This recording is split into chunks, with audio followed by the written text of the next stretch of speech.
Hello friends, तो कैसे हैं आप सब। सीए फाउंडेशन अकाउंटिंग के अंदर चैप्टर 6 जो हमारा चल रहा है। पिछले जो हमारे वीडियो थे उसके अंदर हमने कवर किया था प्रोमिसरी नोट का टॉपिक। प्रोमिसरी नोट और बिल ऑफ एक्सचेंज के अंदर क्या डिफरेंस होता है वो भी हमने कवर किया था। और हमारे जो पिछले वीडियोस थे उसके अंदर हमने बिल ऑफ एक्सचेंज को कवर किया है। तो प्लीज़ अगर आपने वो वीडियोस नहीं देखी हैं तो वो वीडियोस देख के आना। उसके बाद ही आज के वीडियो को आप लिंक कर पाएंगे। आज की हमारी वीडियो है सिर्फ और सिर्फ accounting treatment of bill of exchange. मैं आज आपको सिर्फ वही बताऊंगी कि अकाउंटिंग ट्रीटमेंट किस तरीके से होता है बिल ऑफ एक्सचेंज का। बिल ऑफ एक्सचेंज का meaning, features, types, format, terms क्या क्या यूज़ होते हैं, वो सब चीज़ें मैंने आपको पिछले वीडियोस के अंदर कवर करवा दी हैं। तो आज हम अकाउंटिंग ट्रीटमेंट को जानते हैं कि क्या अकाउंटिंग ट्रीटमेंट होता है बिल ऑफ एक्सचेंज का। ओपनिंग एंट्री क्या होगी, प्री मैच्योर इवेंट्स अगर होते तो क्या एंट्रीज होंगी, और ड्रॉइज की एंट्री क्या क्या होंगी, वो सब मैं आपको बताऊंगी किस तरीके से अकाउंट्स के अंदर इनको ट्रीट किया जाता है बिल ऑफ एक्सचेंज को। Ensure accurate financial records. It's critical to properly account for a bill of exchange whether you are the seller or the buyer.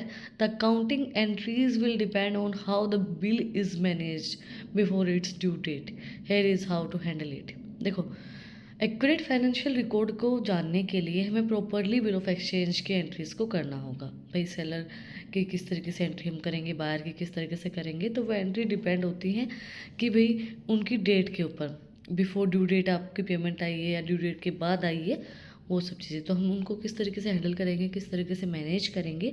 सबसे पहले जो हमारी इनिशियल अकाउंटिंग एंट्री होगी, when you goods on credit, जब credit के ऊपर, उधार के ऊपर आप गुड्स को सेल कर रहे हो, तो डेबिट बायर अकाउंट, जो बायर है उसके अकाउंट को डेबिट, और क्रेडिट जो सेल्स अकाउंट है उसको हम क्रेडिट कर देंगे जब क्रेडिट पे चीज़ें हो रही हों।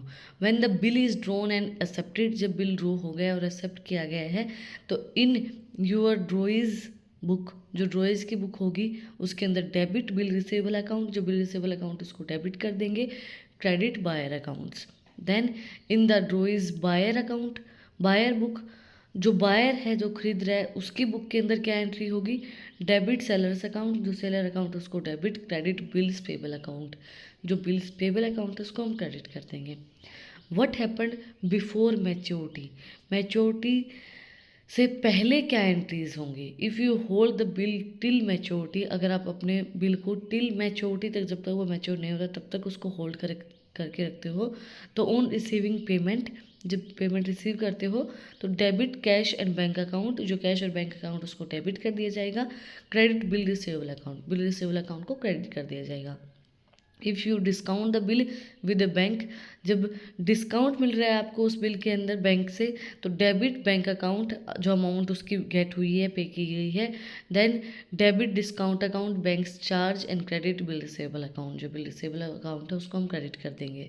एक भी एंट्री आपको समझ में नहीं आएगी अगर आपने पिछली वीडियो नहीं देखी है कि discount the bill with bank क्या होता है, बायर क्या होता है, ड्रॉई क्या होता है, और पेमेंट करने वाला कौन होता है, तो वो सब चीज़ें, ड्रोवर कौन होता है, ये सब चीज़ें आपको तब समझ में आएंगी जब आपने पिछली वीडियोस देखी होंगी, नहीं तो नहीं समझ में आएंगी।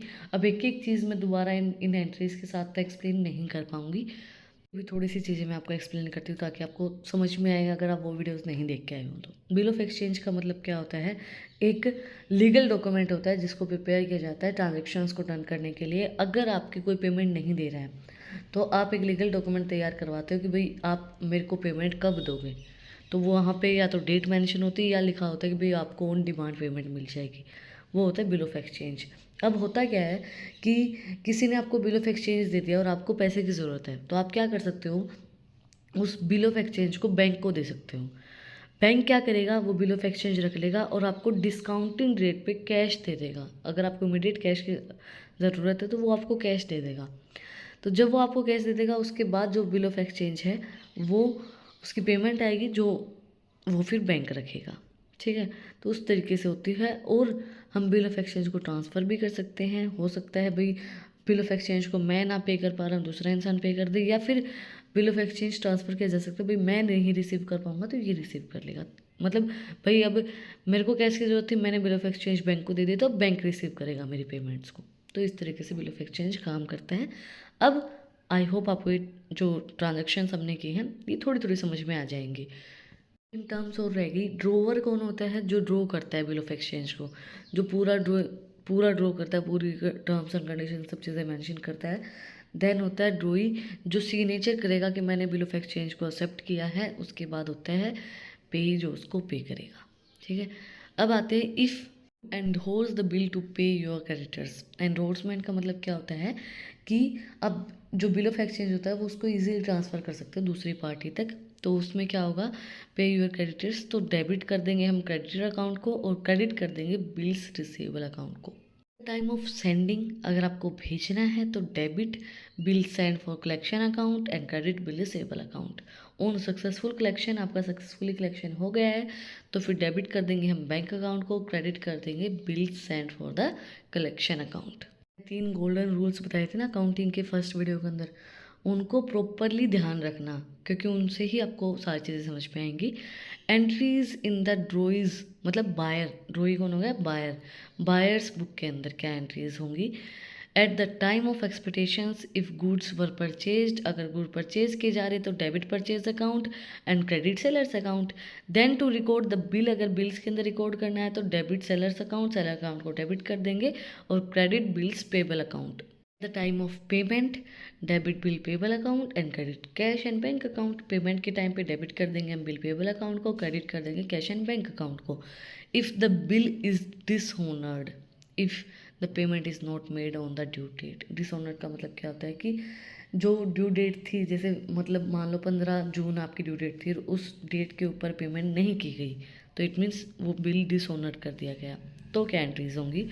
ड्रोवर्स बुक के अंदर तो होंगी debit buyers account and credit bills receivable account. Drawee's book के अंदर क्या होंगी? Debit bills payable account and credit the seller accounts. तो टुडे आज हमने सिर्फ और सिर्फ समझा है कि अकाउंटिंग ट्रीटमेंट किस तरीके से होगा बिल ऑफ एक्सचेंज का। अगर थोड़ी बहुत टर्म्स समझ में नहीं आई हों, फिर भी मैंने तो पूरी कोशिश की कि आपको सारी चीज़ें समझ में आए, तो आप लोग कमेंट में मुझसे पूछ लेना या फिर पिछली वीडियोस को देख लेना, बिल ऑफ एक्सचेंज होता क्या है, क्या चीज़ें होती हैं। और अगर आपने यहाँ तक वीडियो को देखा है तो सब्सक्राइब बटन पे एक मुक्का मार दो, बेल आइकन प्रेस करो ताकि जो सबसे पहले अपडेट है वो आप लोग के पास आए।